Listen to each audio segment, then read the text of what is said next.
Hello students, कैसे हैं आप सभी लोग। आई होप आप सभी लोग अच्छे होंगे। तो स्टूडेंट्स, आज हम बात करने जा रहे हैं रिपोर्ट राइटिंग की, कम्युनिकेटिव इंग्लिश में।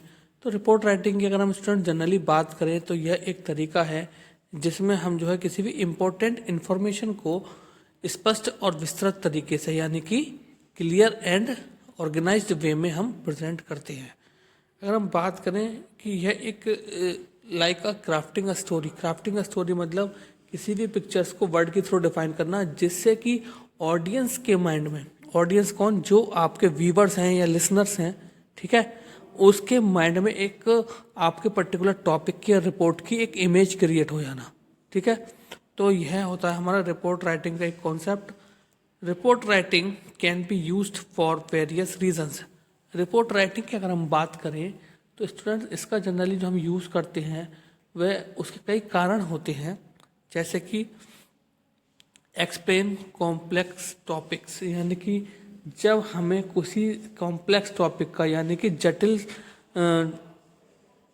टॉपिक का जब हमें एक्सप्लेनेशन देना हो with the help of words and pictures, तब हम रिपोर्ट राइटिंग इस्तेमाल करते हैं। देन अगर हम बात करें प्रेजेंटिंग रिसर्च फाइंडिंग, जब थीसिस में होती है हमारी, हम थीसिस के थ्रू जब अपनी रिसर्च को प्रेजेंट करते हैं एक रिपोर्ट के थ्रू, और मेकिंग रिकमेंडेशन, और किसी की रिकमेंडेशन के लिए हम रिपोर्ट राइटिंग का इस्तेमाल करते हैं।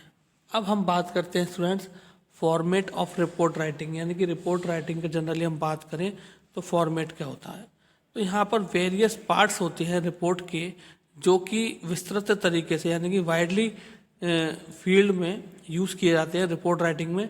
जिसमें कि फर्स्ट अगर हम बात करें तो फर्स्ट है हमारा एग्जीक्यूटिव समरी।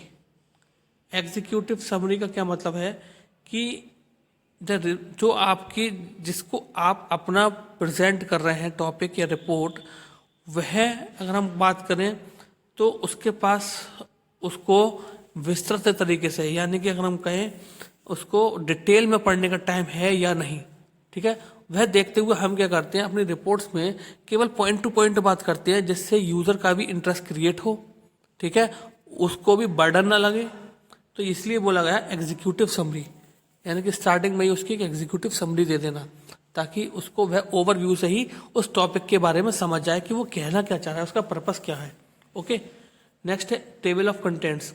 आपने देख रखा होगा कोई भी रिपोर्ट होती है तो रिपोर्ट के अंदर हम जब एग्जीक्यूटिव समरी को समझ लेते हैं, उसके बाद हम देखते हैं टेबल ऑफ कंटेंट, यानी कि इंडेक्स। इंडेक्स में क्या है कि चैप्टर वाइज चैप्टर हम बोले या सेक्शन वाइज सेक्शन, हमारी जो पर्टिकुलर प्रॉब्लम है उसका सोल्यूशन दे रखा होता है। ठीक, तो यहाँ पर है टेबल ऑफ कंटेंट्स। इंट्रोडक्शन की बात करें तो वर्ड हाइलाइट्स। हाइलाइट्स का क्या मतलब होता है कि हम जो भी कुछ करना चाह रहे हैं उसका एक हाईलाइट, यानी कि उसको पहले से ही उसके पर्टिकुलर पर्पस पर लाइट, यानी कि प्रकाश डालना, कि हम वहाँ पर कहना क्या चाह रहे हैं, हमारा पर्पस क्या है। और जो भी हमने डेटा कलेक्ट किया है वो डेटा बैकग्राउंड इन्फॉर्मेशन से रिलेटेड होना चाहिए। और इंट्रोडक्शन की बात करें तो ये पहला फेस होता है हमारा रिपोर्ट राइटिंग में। बॉडी की अगर हम बात करें तो द बॉडी सेक्शन जो होता है वह प्रॉब्लम को समराइज करने के लिए इस्तेमाल किया जाता है। In report writing the data was gathered rarely. Report writing में हम बात करें तो डेटा जो है वह बहुत रेयरली केस में गैदर्ड किया जाता है in the form of table, in the form of charts, और इसको डिस्कस किया जाता है कुछ रीजन्स के रिगार्डिंग।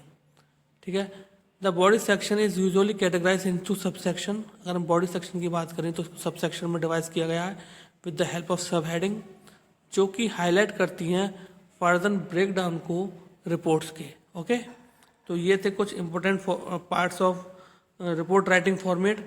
नेक्स्ट हम डिस्कस करने जा रहे हैं अब कंक्लूजन, उपसंहार जिसे बोलते हैं, यानी कि समरी, उस पूरे की समरी, यानी कि निचोड़ क्या है हमारा, कहना क्या चाह रहा है, या फिर अंदर हमने क्या कहा है, या हमारा मेन एनालिसिस क्या थी, क्या हमारा रिजल्ट है, ये सब कंक्लूजन में डिफाइन करेंगे। नेक्स्ट है रेफरेंस, यानी कि आपने जो भी टॉपिक पर रिसर्च की है उस रिपोर्ट में आप जब डिफाइन कर रहे हैं तो आपका सोर्स ऑफ इंफॉर्मेशन क्या क्या है, कहाँ आपने किसी पर्टिकुलर वेबसाइट से लिया है, किसी पर्टिकुलर बुक से लिया है, किसी पर्टिकुलर रिपोर्ट से लिया है हेल्प, या किसी पर्टिकुलर आपने एक्सपर्ट की हेल्प ली है। तो जब आप उनको अपना क्या बोलते हैं उसके थैंक्स बोलना चाहते हैं तो आप रेफरेंसेस के थ्रू बोलते हैं, ठीक। And the last is appendix. This में इंक्लूड एडिशनल टेक्निकल इन्फॉर्मेशन, यानी कि इसके अंदर कुछ हमारी एडिशनल टेक्निकल इन्फॉर्मेशन इन्वॉल्व रहती है। यानी कि सपोज हमने कुछ नॉन टेक्निकल वर्क भी किया है, लेकिन आजकल मोस्टली नॉन टेक्निकल वर्क भी एट लास्ट में आके कहीं ना कहीं टेक्निकल वे में भी यूज होते हैं, यानी कि उनको कुछ इलेक्ट्रॉनिक डिवाइसेस की हेल्प से किया जाता है। तो हम यहाँ पर वह भी लिखते हैं कि हमने यहाँ पर क्या क्या टेक्निकल डिवाइसेस यूज़ किए उस पर्टिकुलर रिपोर्ट को प्रिपेयर करने के लिए। तो that is not necessary explanation provided in the body. यह ज़रूरी नहीं है कि हम उसका जिक्र जो है वह बॉडी और कंक्लूजन सेक्शन में भी करें, ठीक है। बट यहाँ पर हम जो रखे हैं अपेंडिक्स में, हम उसका एक छोटा सा डिटेल देते हैं कि यहाँ पर हमने क्या क्या टेक्निकल इन्फॉर्मेशन को इस्तेमाल किया है। तो स्टूडेंट्स, आई होप यह टॉपिक रिपोर्ट राइटिंग जो था वह आप सभी का अच्छे से समझ में आया होगा। सो आज के लिए thank you very much, have a nice day.